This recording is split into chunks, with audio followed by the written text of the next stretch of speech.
Jake Jester, and this is my Lab 1 report.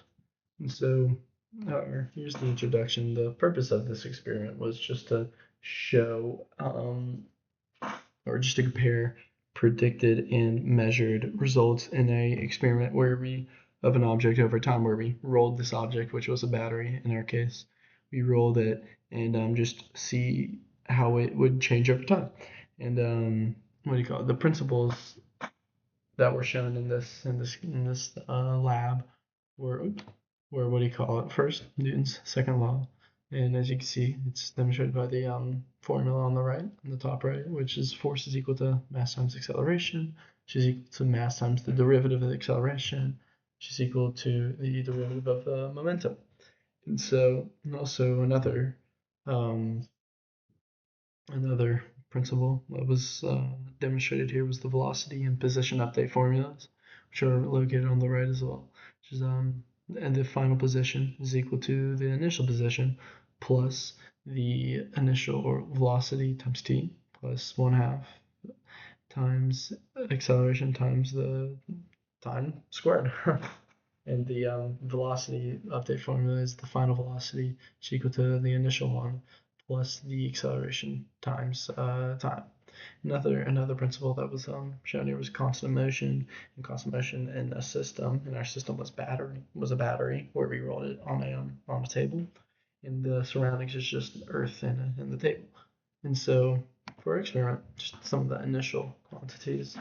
One was the initial position, which was at 3.532 times 10 to the negative 3, just a little bit off center, and then the y and the coordinate were on center, and then the initial velocity was 0.09948 and 0, so it's only going in the positive x direction, and the initial time was 0. And so here is the tracker video. As you can see, it starts so it's a little bit to the right of the y-axis, and so and here's it going.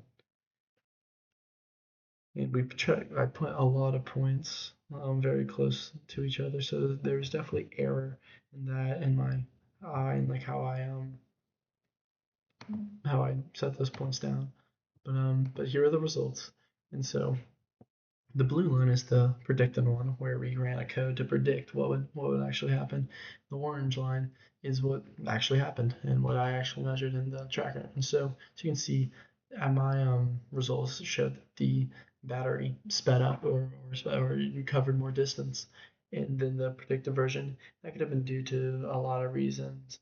The table could have been put at a slope, so and vary ever so slightly, so accelerated, causing it to go faster than the predicted version could have thought, and then that the predicted version then thought is causing it to go faster, causing it to cover more distance. And so for the post lab questions, for the first one, what if like we flip the axis, it would just change the direction at which the battery had went, and like the direction which the battery had went. And if we just scaled it, that would just cause changes in the value, but it would just stay uniform because you're just scaling it up or down in a way. You're not changing the normal values of the thing. And then for the second question, what does it mean? The x direction had two forces.